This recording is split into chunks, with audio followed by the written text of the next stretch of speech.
Relembro que nas sessões anteriores foram realizadas a leitura do relatório pelo eminente relator e as sustentações orais, tanto da Procuradoria-Geral da República como também das defesas. Posto isso, passo a palavra ao relator, ministro Alexandre de Moraes, para proferir o seu voto. Esse julgamento não discute se houve ou não tentativa de golpe, se houve ou não tentativa de abolição ao Estado de Direito. O que discute é a autoria, se os réus participaram. O réu, Jair Messias Bolsonaro, exerceu a função de líder da estrutura criminosa e recebeu ampla contribuição de integrantes do governo federal e das Forças Armadas, utilizando-se da estrutura do Estado brasileiro para a implementação de seu projeto autoritário de poder, conforme fartamente demonstrado nos autos. Passo de imediato a palavra ao ministro Flávio Dino para proferir o seu voto. Os crimes de empreendimento, sob a fórmula do núcleo do tipo tentar, estão presentes no nosso direito positivo desde o Código Penal de 1890. Crimes de empreendimento e não crimes naturalísticos a exigir resultado. Do mesmo modo, na Lei 38 de 1935, crimes contra a ordem política. Artigo 1º, tentar. Esses crimes já foram declarados pelo plenário do Supremo Tribunal Federal como insuscetíveis de indulto, anistia, portanto, dessas condutas políticas de afastamento ou de extinção da punibilidade. A jurisprudência é igual para todos. Diante de todo exposto, voto no sentido da procedência total da ação penal para condenar os réus. Afastando as preliminares, acompanhando o relator quanto ao juízo condenatório que fez, com a ressalva de participação de menor importância para os réus Alexandre Ramagem, Augusto Heleno e Paulo Sérgio.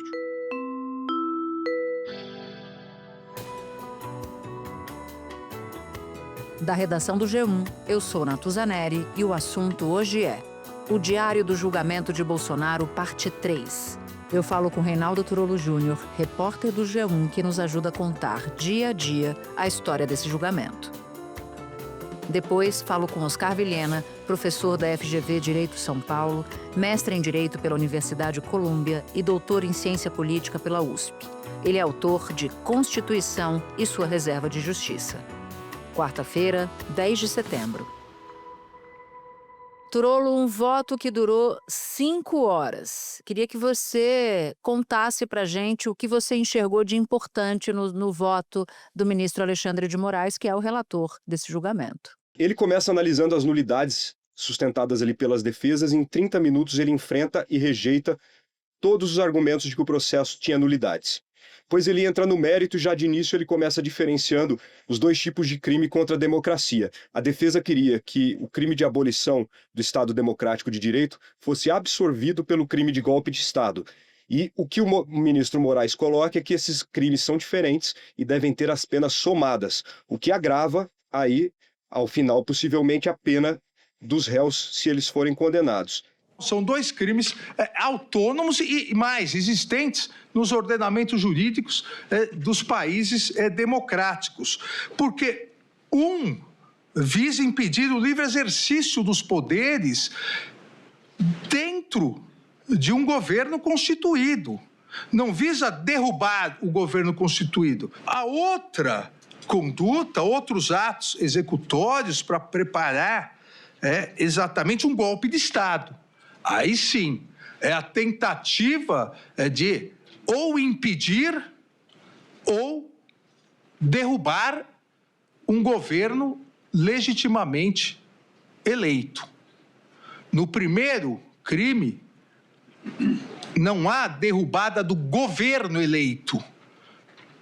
No segundo crime, o sujeito passivo é o executivo, é o governo eleito. Depois ele apresentou num telão, Natuza, dentro do plenário ali da primeira turma, 13 slides com os tópicos que ele ia explanar ao longo do voto dele. Isso tornou o voto dele bastante didático e ele fez um esforço para que qualquer pessoa compreendesse o que ele estava querendo dizer, independentemente dessa pessoa acompanhar ou não o juridiquês, né? Então ele teve um esforço de didatismo.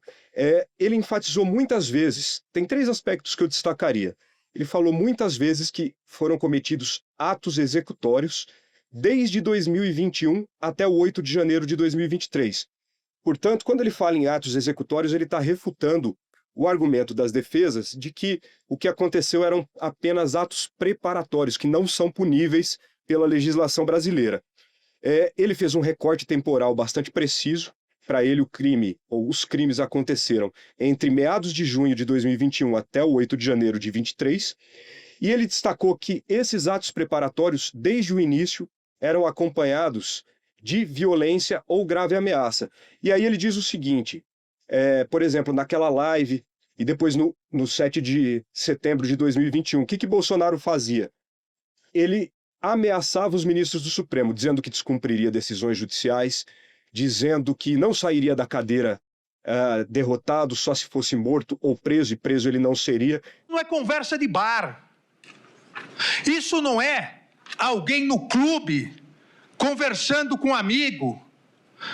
Isso é um presidente da República, no 7 de setembro, a data da independência do Brasil, instigando milhares de pessoas contra o Supremo Tribunal Federal, contra o Poder Judiciário e especificamente contra um ministro do Supremo Tribunal Federal.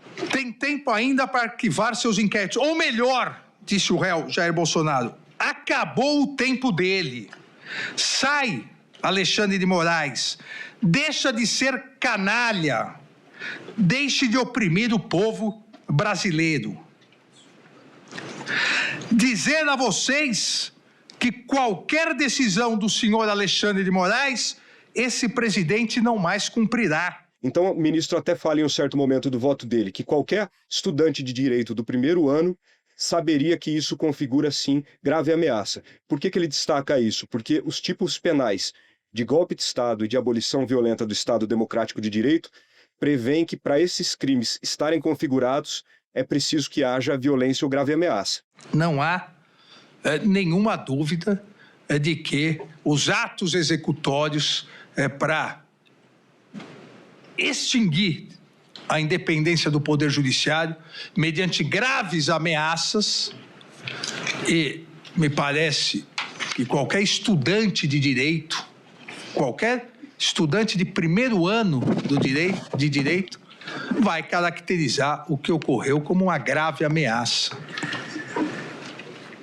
E também a consecução de não entregar o poder, manter o seu grupo no poder, só saindo preso, morto ou com a vitória, como afirmou o réu. Natuza, então, ele depois passou a destrinchar ali aqueles 13 pontos que ele apontou como atos executórios da trama golpista. Eu destacaria aqui o ponto número 6, que é o uso da Polícia Rodoviária Federal no segundo turno das eleições, com aquelas blitz bloqueios. O que ele diz ali que é evidente que havia violência e grave ameaça por meio do aparato policial que se colocou nas estradas. Nesse ponto, inclusive, ele implica bastante o ex-ministro da Justiça, Anderson Torres.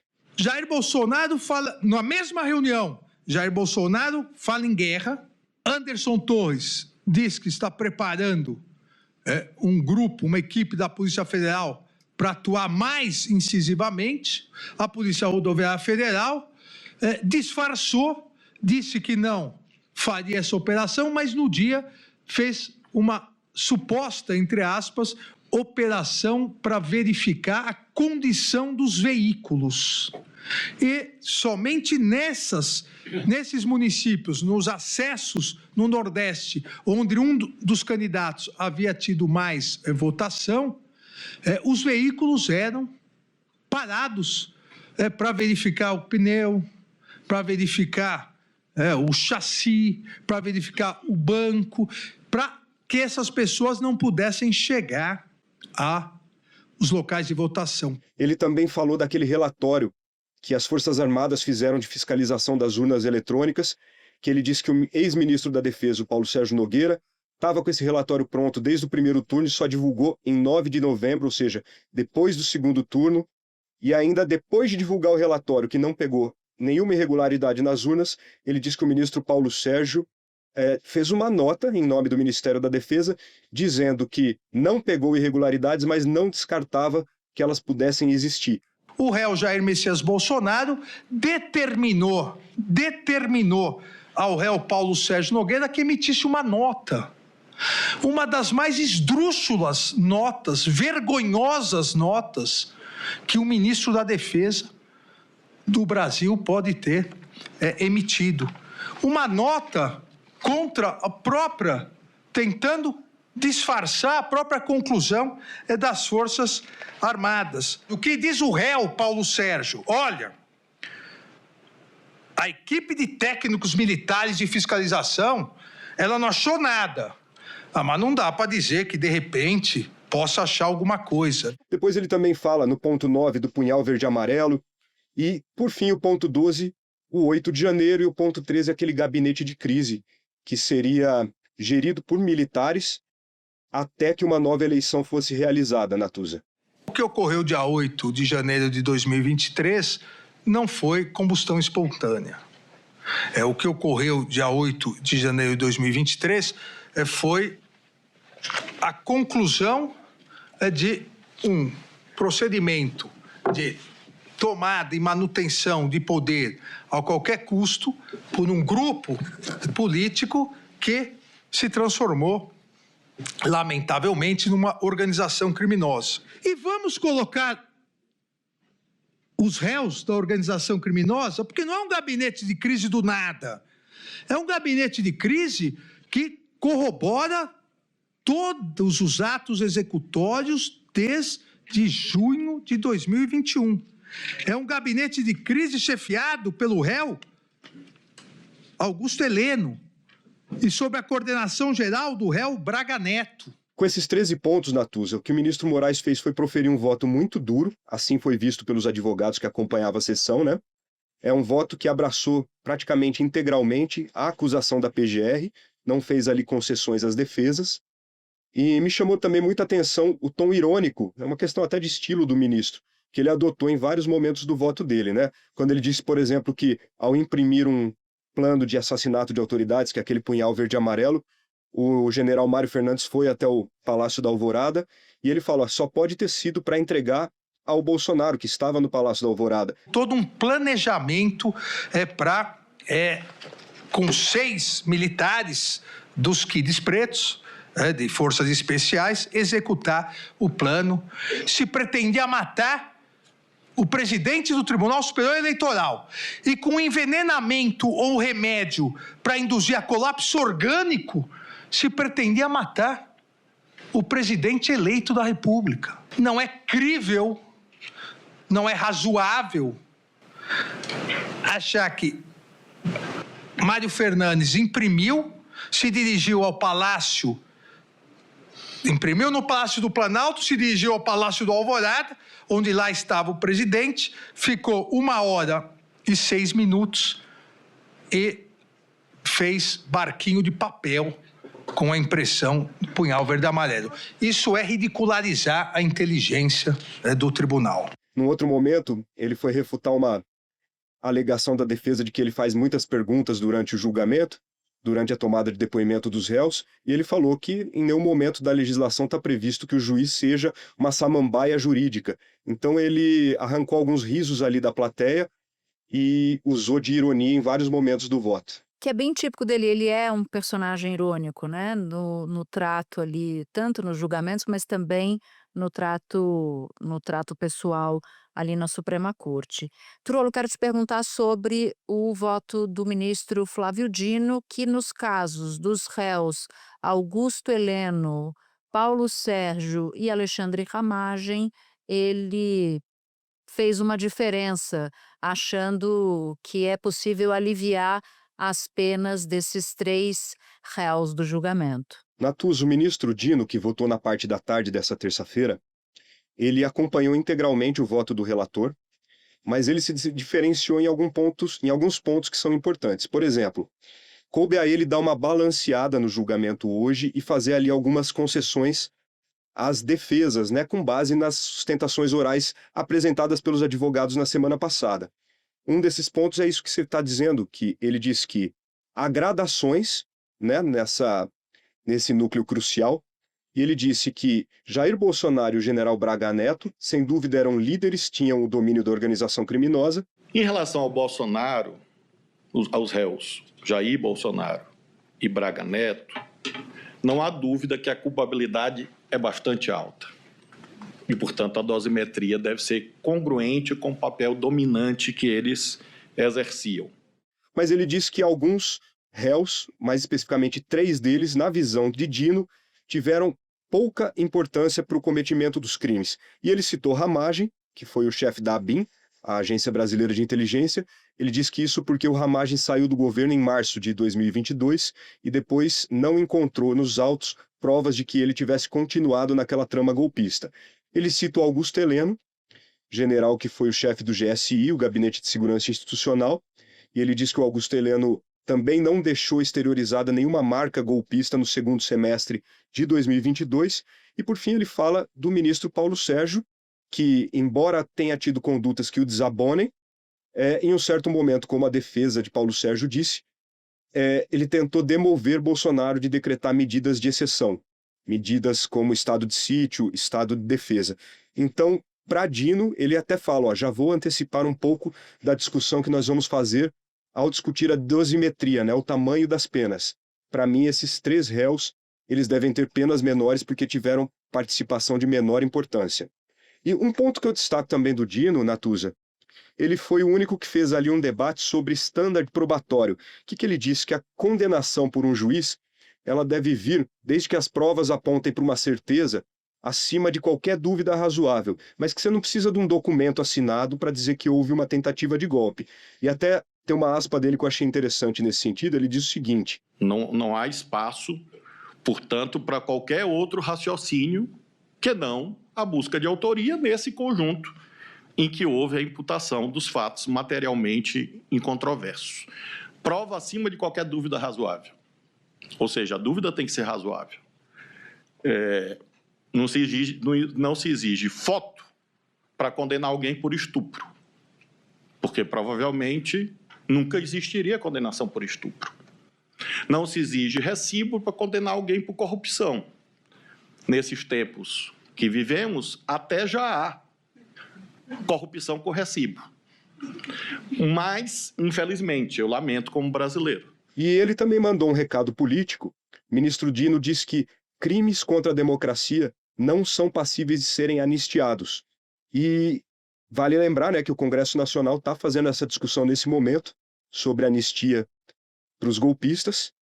E, nesse aspecto, o Moraes também tinha feito no voto dele uma fala ali contra um possível projeto da anistia, porque o Moraes citou todas as tentativas e todos os golpes de Estado que aconteceram na história do país, e ele diz que anistiar sempre gera impunidade e isso faz com que novos golpes sejam tentados ou até consumados, Natuza. Trollo, por fim, quase rolou uma faísca ali com entre o ministro Luiz Fux, Flávio Dino e Alexandre de Moraes. Pelo menos essa foi a minha impressão. O que esperar do voto do ministro Fux? Natuza, o ministro Fux abre o julgamento nessa quarta, ninguém sabe ainda se ele vai divergir pontualmente do relator e do ministro Dino ou se ele vai pelo caminho da absolvição dos acusados. A expectativa maior é em torno de que ele divirja em alguns aspectos, sobretudo que tem um impacto ali na dosimetria, ou seja, no tamanho das penas. Não há uma expectativa muito grande de que ele absolva todos os réus. Fux já demonstrou hoje que está bastante descontente com o rumo do julgamento. Ele levantou algumas vezes durante o julgamento, saiu da sessão, tomava nota o tempo todo, abriu o computador para tomar nota. A primeira discordância dele, Natuza, foi logo no início do julgamento, enquanto Moraes ainda estava lendo as preliminares dos advogados, né, as arguições de nulidade, e estava rejeitando aquela arguição de nulidade que dizia que as defesas tiveram pouco tempo para se manifestar, para analisar as provas, né, que eram mais de 70 terabytes de dados. O Fux pediu a palavra, interrompeu o ministro Alexandre de Moraes. É uma nova análise e interpretação. Senhor presidente, só apenas pela ordem. Por favor. Vossa Excelência está votando as preliminares, eu vou me reservar o direito de voltar a elas na oportunidade em que eu vou votar. Porque desde o recebimento da denúncia, por uma questão de coerência, eu sempre ressalvei e vencido nessas posições. Sorte que eu vou voltar a essa, muito embora, assim como Vossa Excelência votando direto, eu também vou votar direto, mas vou abordar também as questões preliminares. Depois teve um segundo momento em que Fux mostrou descontentamento quando o ministro Flávio Dino tomou a palavra durante o voto de Moraes e depois o Fux disse: Obrigado, ministro Flávio. E era exatamente isso que estava ocorrendo. Só uma questão de ordem antecedente da explicação de Vossa Excelência. Senhor presidente, conforme nós combinamos naquela sala, aqui do lado, Pois não, ministro Fux. os ministros votariam direto, sem intervenções de outros colegas. É que nesse caso houve autorização do relator. Não, sim. Presidente, eu concedo a parte normalmente, presidente. Mas eu não vou conceder conforme nós combinamos lá na sala, porque o voto muito extenso, a gente perde o fio da meada, principalmente quando eventualmente a gente apresenta uma certa discordância. Mas essa parte foi pedido a mim, não a Vossa Excelência. Não, eu sei, eu me lembrei do que nós combinamos. E eu tranquilizo, ministro Fux, que eu não pedirei de Vossa Excelência. Pode dormir em paz. Então isso mostrou ali um descompasso entre os ministros até maior do que em março, quando houve o recebimento da denúncia, Natuza.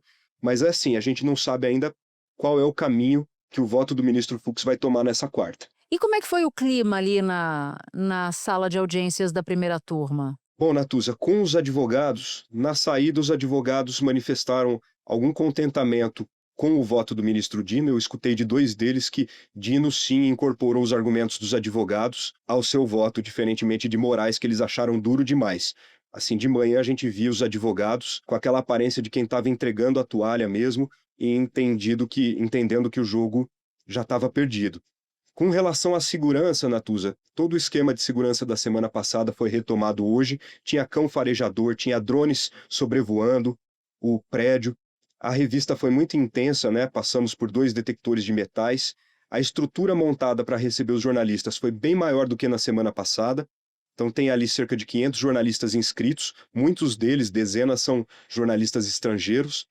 Então a gente teve um episódio hoje na esplanada dos ministérios que chamou a atenção da imprensa, porque atearam fogo em um banheiro químico que estava perto ali do Teatro Nacional, que fica no início da esplanada dos ministérios, mais ou menos uns 2 quilômetros do Supremo Tribunal Federal.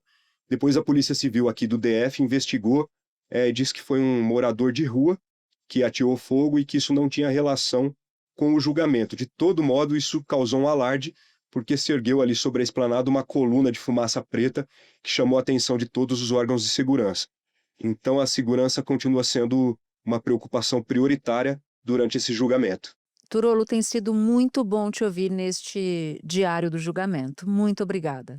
Obrigado, Natuza. O prazer é meu de estar aqui e amanhã estamos juntos de novo. Espera um pouquinho que eu já volto para falar com Oscar Vilhena. Vilhena, embora eu cubra esse caso desde as primeiras investigações da Polícia Federal, tenho que reconhecer que fiquei abismada quando Alexandre de Moraes transformou o caso numa linha do tempo e foi colocando embaixo dessa linha do tempo uma série de evidências. Queria te ouvir sobre o que você achou do voto do ministro Alexandre de Moraes. Olha, eu achei um voto bastante técnico e, sobretudo, um voto que deu ênfase à questão fática. Eu gosto dessa forma de apresentação de um caso, né? Eu me lembro muito bem do julgamento do Mensalão, em que o ministro Joaquim Barbosa fez a mesma coisa, né? Ao invés de colocar a sua narrativa e contar uma história de uma maneira bastante teórica, ele apresentou uma sucessão de fatos que tem um poder de convencimento muito grande. Eu acho que com as nuances que nós temos entre um e outro, o que nós assistimos hoje foi uma estratégia também de dar ênfase à questão fática, que eu acho que é o mais relevante a se fazer num julgamento dessa natureza. Falando ainda do voto do ministro Alexandre de Moraes, aliás, vale a pena repisar que ele falou durante 5 horas, foi um voto bastante extenso, e ele falou ao menos 21 vezes que Bolsonaro era o líder da organização criminosa. O que isso significa para Bolsonaro?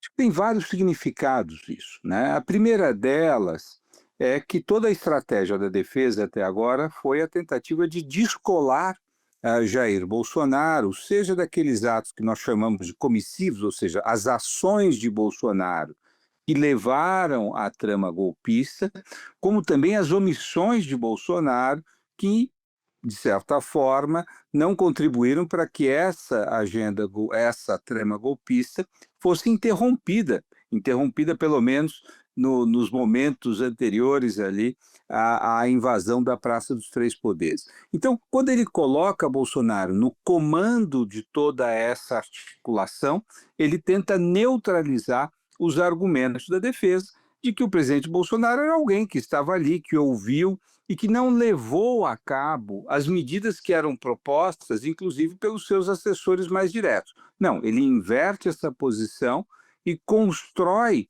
a partir da apresentação dos fatos, essa linha onde o presidente Bolsonaro é, sem dúvida nenhuma, o articulador deste movimento, conhecia todas as implicações deste movimento, conhecia as ações que cada um dos atores estavam fazendo e, de certa forma, ele coordenava toda essa a articulação. Tudo aqui mostra que a organização criminosa tentou, até os 45 minutos do segundo tempo, impedir a posse. Ao não conseguir, se organizou, porque os atos violentos já vinham ocorrendo. Devemos lembrar também que várias postes de energia foram derrubados no mês de dezembro para criar caos social. Os acampamentos abastecidos para, na virada, se tentar a deposição. Ora, então, obviamente, quando o soldado da máfia comete um crime a mando do capo da máfia, ele não está lá, o chefe da organização criminosa, mas responde porque ele determinou. Então, me pareceu um voto muito técnico, muito extenso, mas, sobretudo, um voto que vai apresentar os fatos. E era isso, em grande medida, que a sociedade brasileira aguardava, ou seja, porque havia muita desconfiança de que esse julgamento fosse um julgamento sobre um convencimento de uma narrativa, mas não foi isso que o ministro Alexandre de Moraes apresentou hoje. Foi, sim, um voto muito fático. Esse julgamento ocorre em circunstâncias muito diferentes, não é, Vilhena? Porque a gente está falando de um relator que foi sancionado pelo governo americano, punido como líderes de organização criminosa terrorista são punidos pela chamada Lei Magnitsky. Também é um julgamento que ocorre debaixo de forte pressão da Casa Branca, tanto que hoje, no dia do julgamento, da retomada do julgamento, teve uma frase da porta-voz da Casa Branca que gerou alguma espécie. Em Washington, a porta-voz da Casa Branca foi indagada hoje se o presidente Trump planejava sanções adicionais contra o Brasil no caso de uma condenação de Bolsonaro. A porta-voz disse que não tem nenhuma ação adicional para anunciar, mas afirmou que o presidente Donald Trump não teme usar o poderio econômico e militar dos Estados Unidos para proteger a liberdade de expressão no mundo todo. Então, é um julgamento diferente, um julgamento que já tem um elemento de pressão política muito forte, porque ele pode acabar e o Congresso iniciar a tramitação de uma anistia. À luz de tudo isso, que conclusões você tira? Olha, eu acho que ele é um julgamento excepcional em todas as medidas, né? Se nós começarmos pelo cenário brasileiro, num país marcado por uma série de rupturas institucionais desde o início da República, né, jamais um chefe de Estado que se engajou, ou militares de alta patente que se engajaram em processos de ruptura institucional, foram julgados, né? Então, ele, de certa forma, rompe com uma tradição brasileira da impunidade daqueles que atacam o Estado de Direito. Eu acho que esse é o primeiro elemento. O Brasil demorou para atingir a sua democracia, para concretizar a sua democracia. Nós tivemos 20 anos de ditadura, torturas, desrespeito à independência do poder judiciário, do poder legislativo. As pessoas sumiam, as pessoas eram mortas. Não é possível banalizar esse retorno a esses momentos obscuros da história que nós já tivemos. E a prova é farta. O segundo elemento que o torna muito distinto é o fato de que nós temos um presidente com alta popularidade, tá? E, portanto, nós vimos a manifestação na Avenida Paulista e temos visto um eleitorado que desconfia do próprio Supremo Tribunal Federal. Isso não é parecido com, pelo menos, o que nós tivemos no caso do Mensalão, né, onde havia um certo apoio bastante grande ao Supremo Tribunal Federal, acuando o grupo que estava sendo ali julgado. Agora não, né? Há uma disputa muito forte, né? Há argumentos de natureza ad hominem, argumentos pessoais, agressões, coações, ameaças até de governos estrangeiros, não são assuntos que constituem matéria decisória. Quem veste essa capa tem proteção psicológica suficiente para se manter distante disso. E talvez por isso vista a capa, como sinal de que esses fatores todos extra-altos não interferem, e não interferem mesmo. E a terceira, absolutamente inusitada, que é essa pressão que vem de uma potência estrangeira, que busca constranger e obstruir, em certa medida, o próprio julgamento, né? Nós sabemos que o Brasil não é o único alvo, nós temos o judiciário de Israel, o próprio judiciário da França e o Tribunal Penal Internacional, que também estão sendo pressionados pelo governo americano. Mas, para o caso brasileiro, isso, sem dúvida nenhuma, é algo que nos surpreendeu, né? Agora, o Supremo tem dado mostras de que esse tipo de pressão, seja a pressão das ruas, seja a pressão do governo americano, e mesmo o fato de que é algo inusitado e contrário à tradição brasileira da anistia, o Supremo tem se mostrado bastante resiliente, e eu diria até, vamos dizer, inflexível, na medida em que ele aplica com grande rigor a legislação, não se deixando abater por todas essas circunstâncias. E o voto do ministro Flávio Dino? Ele oscilou entre o juridiquês brabo, né? Um voto técnico, mas em alguns momentos ele traduzia a ideia dele. O que dá para extrair desse voto de Flávio Dino? Duas coisas. Primeiro, que nós temos que nos acostumar que, a partir do momento em que o Supremo Tribunal Federal passou a ser televisionado, os ministros têm que administrar entre fazer votos tecnicamente consistentes e explicar esses votos. Eles se sentem obrigados a fazer e alguns fazem com maior, vamos dizer, com maior clareza, ou com menor clareza, com maior humor, como é o caso do ministro Dino. Será que as pessoas acreditam que um tweet de uma autoridade, de um governo estrangeiro, vai mudar um julgamento no Supremo? Será que alguém imagina que um cartão de crédito ou Mickey vão mudar o julgamento no Supremo? Pateta.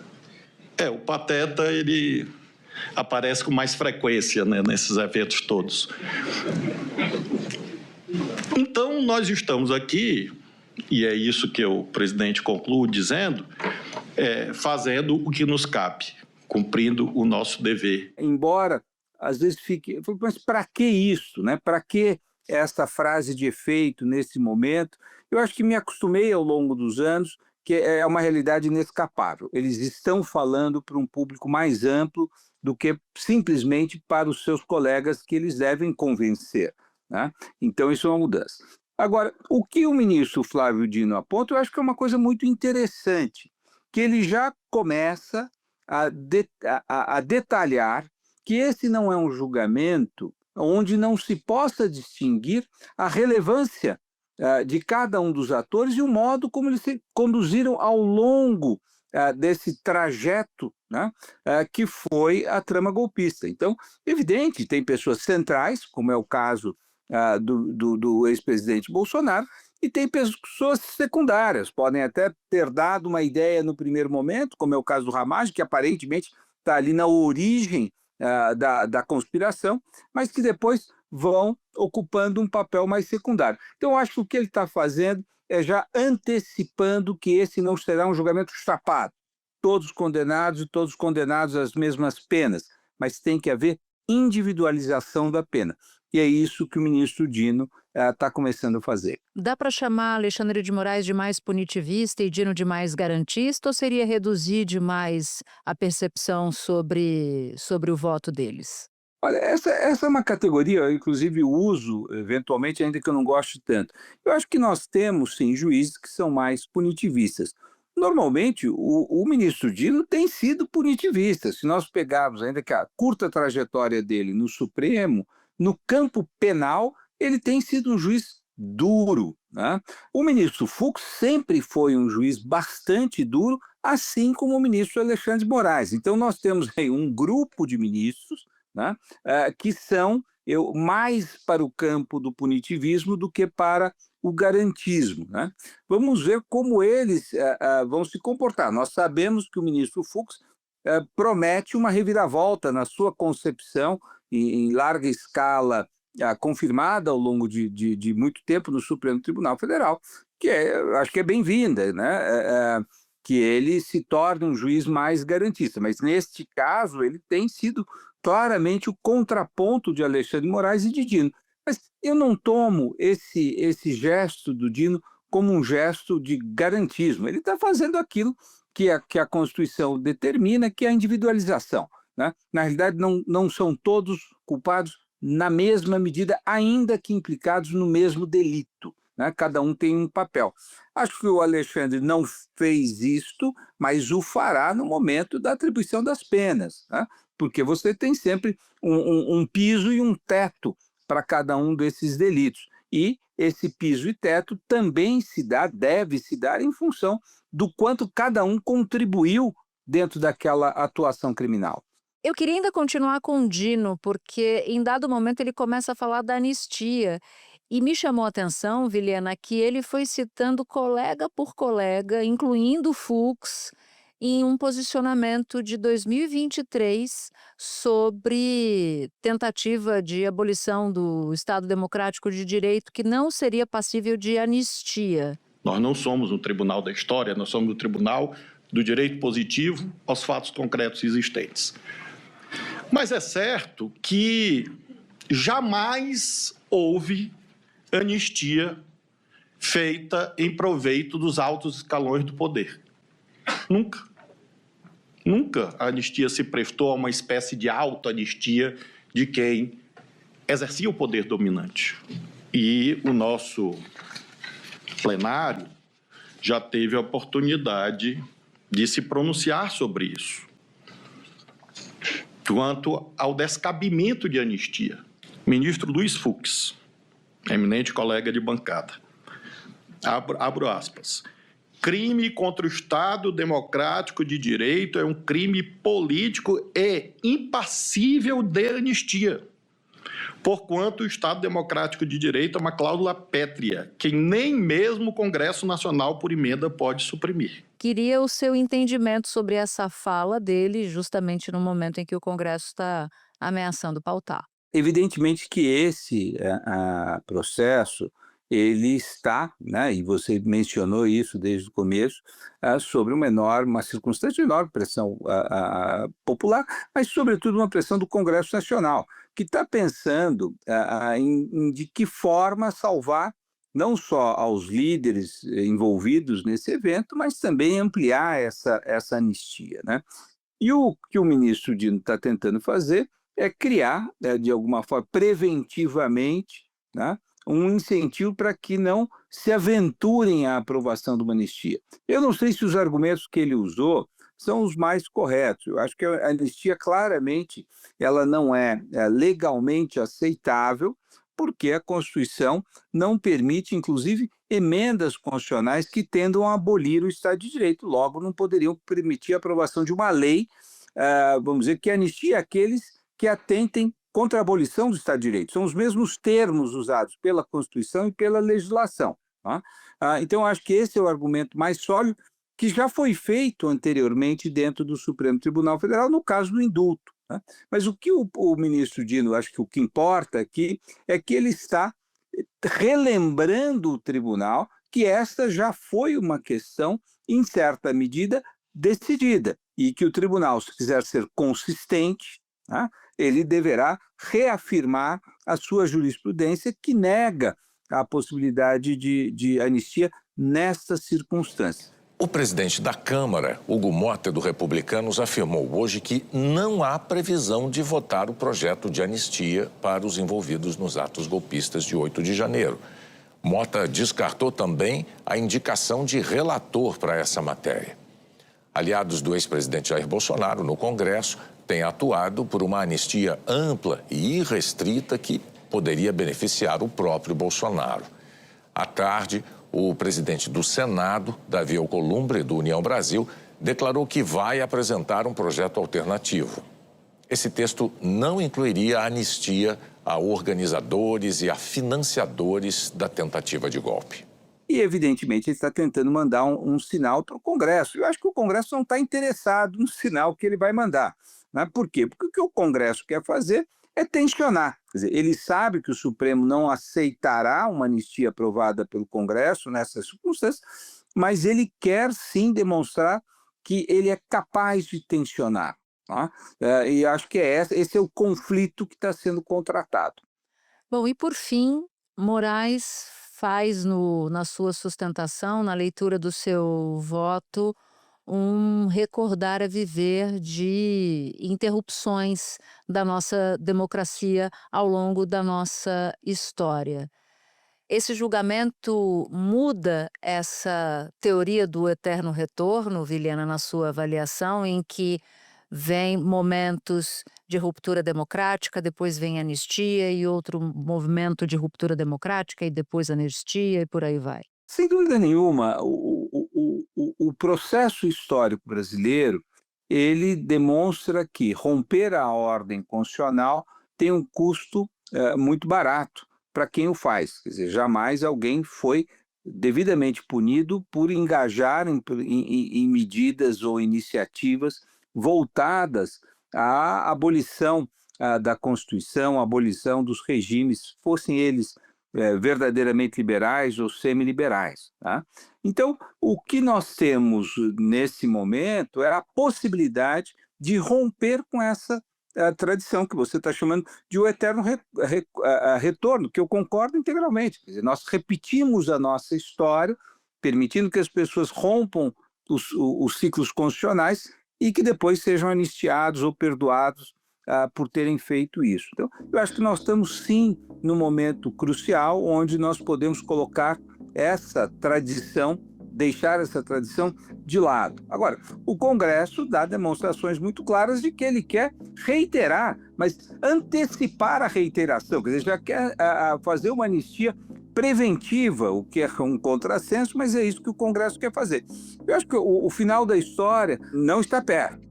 Eu tendo a esperar que o Supremo condene, se não todos, quase todos que estão nesse grupo crucial, mas eu acho que serão todos, mas eventualmente com muita modulação em relação à participação de cada um, e o voto do ministro Dino já indica isso.